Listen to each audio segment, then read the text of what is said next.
whether he'd be available to go on the IR, and if not, and those things will play into the decision.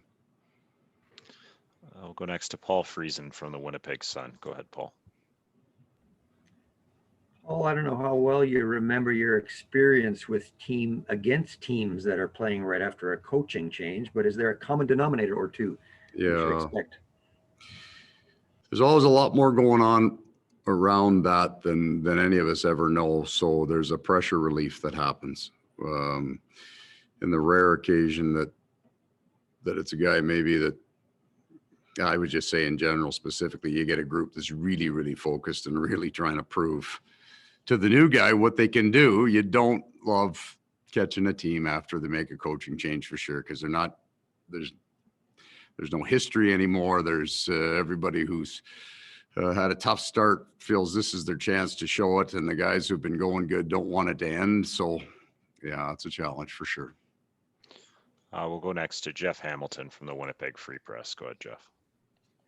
Hey, Paul, just wanted to talk about moving Pierre-Luc to the wing, and was curious who is it serving? Is it serving him in the sense that it's easing him back and maybe a little less responsibility in the defensive zone, or is it helping out the other guys he's with? And how long do you plan on keeping him on the wing, given, everyone was talking about how great of center depth you had with him? Yeah, so I still like our center depth.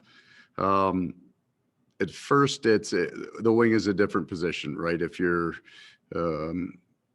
it's not the same kind of wear and tear in your own end of the ice. It's an easier place in some ways to come into the game. But I had interest in seeing him with those two guys because, you could see it. Just they had 3 shifts in the first period there in Vancouver. They got roaming a little bit in the offensive zone. Eventually, it was exactly like the goal they scored. Like that was there from the start, and they're excited about it.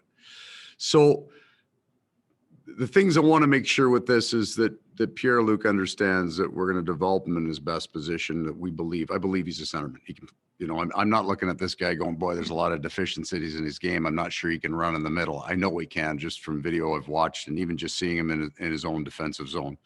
So first will be, it's got to serve the Winnipeg Jets, right? That has to be priority one. Does it give us a really good chance to be as good as we can be? And then how long it will last will be based on those two things. Is it helping us win hockey games? And I think in this situation, Jeff, I'm not asking anybody to make a sacrifice, because if it's helping us win games and those guys are generating offense, all 3 of them would be real happy about it, Pierre-Luc included, right? It's exciting. If it's not working for us, then he's going back into the middle and we'll find, we'll be looking for a different combination. So I don't have a timeline on it. I think being able to roll him up on the wing, especially if there's something really good here and there's a great chemistry here, you still may not stay with it. You just know you have it, so that if you get into the third period and you're down 1, it may be a place that you could go to move your lineup around a little bit. But we liked it. I thought it made a lot of sense from health first and foremost. I thought it could work. Really liked the way it looked. He's excited about it. He understands. We have a real kind of open conversation about where we see him in the future. So right now, everybody's excited about it. We'll go next to Guillaume Lefrançois from La Presse. Go ahead, Guillaume. Hi, Paul. I was just curious to know how well you knew Claude Julien. I'm sure you've met him quite some time. So how well did you know him, and what do you think of his chances to bounce back at some point? I know him through the hockey world. Kind of admired his work, and I think Claude kind of works as long as he wants to. I really do. I do think getting fired out of Canada is tough. I think when you look, it usually takes some coaches a while to get back in after they lose a job in Canada. It's really not particularly smart after that happens, and that gets out there. But I think in the coaching fraternity, in the group of people that you talk to, he would be exceptionally well respected because of his detail and his ability to get his teams to play to an identity and to understand that identity. He's elite in that department. We'll go back to Ken Weaver from Sportsnet. Go ahead, Weaver. Paul, just when it comes to your defense pairings, I know you liked a lot of DeMelo, Morrissey last year. Is there a reason that you've been reluctant to go back to it at certain points this year? No, Ken, I don't feel that it's that opportunity has been as easy to find as you would think, right? Mel missed the first part of the season, so we didn't have it there. And then I thought we started playing better kind of in the pairings that we had, so I didn't go back to it. So there wasn't a tell there that we didn't like. We may roll into that tomorrow, depending on what happens with Tucker. I'll go back to Jeff Hamilton from the Free Press. Go ahead, Jeff. Well, just to go to your answer on my question, you mentioned that you didn't have to ask anyone to sacrifice, and I think that's a good kind of wrap up of that group there. But I'm just kind of curious with if you're asking no one to sacrifice anything, is there drivers on other lines that you've identified that have earned that spot to stay where they are? And the reason I ask that is because you've often referred to guys like Mark Scheifele and Blake Wheeler as two big drivers, on your team. Imagine Pierre-Luc is another guy who would qualify in full health as a driver. Right. So you have to, I guess the way I look at those three lines, the way they're structured is either in pieces of their game or from their past history. I'm excited about what they could be.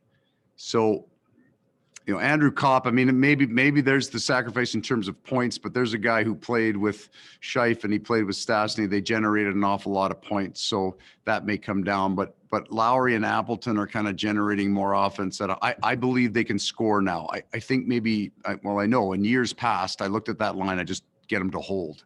If they could keep the best off the score sheet, then that's the win for them. That's where their points are. But they're actually capable of doing that. We in Edmonton, they ran in the 3-hole and, from an analytics point of view, and they didn't score, but they were really good. Nick Ehlers and Kyle Connor, and I know they both like playing with each other. Stas is almost the perfect fit for those two guys, right? He's got so much experience, and Stas is kind of at the point in his career that it's about playing right and enjoying the game and talking hockey. He doesn't need the extra assist to kind of justify him being in the league, all those things that younger players go through. They get going a few times each game, and if you can leave them a little bit long enough, there might be something really good there. So I've moved the lines around an awful lot at the start of the year, and I like doing that, and the players kind of like the newness of it, as long as you're not taking a guy and you're really putting him in a different role where he gets kind of forgotten, if you would. I like the way it structures out. I mean, I'm moving them around again, but I like the way they are right now. And final question to Ken Weeb from Sportsnet. Go ahead, Weber. Well, about to get really busy on the schedule front. What was the biggest benefit to this last little extended block, if you will, as you get set for that stretch? Well, we've got this unusual thing. We don't play anybody in our time zone on the road. So we're always looking to recover when we come off that. It's going to be a real challenge. I'm just kind of knocking on wood here when I say this, Ken. We're going to come into this break with a pretty healthy group, right? So we've been able to get some rest. We've been able to get ahead, take 2 days and get ahead of guys, some of their injuries, and then get them a good practice in. And then this next block of hockey will be the busiest hockey that any of these guys will play their entire career. We got 17 games in the March, and it doesn't end until mid-April, so third week in April rather. So I think we found a fairly decent recovery routine, and we're going to have to manage it a different way. I think that we will practice on March 8th full, and then probably not until the block the third week in April. So we'll probably run 2 practices between now and the next 8 weeks once we get going on this. So our recovery off those. So we think we have built a decent routine of recovery and how we're going to manage that. Thanks very much, Coach. Okay, guys. Thanks, everyone. We'll be back with you after morning skate tomorrow. Have a good day.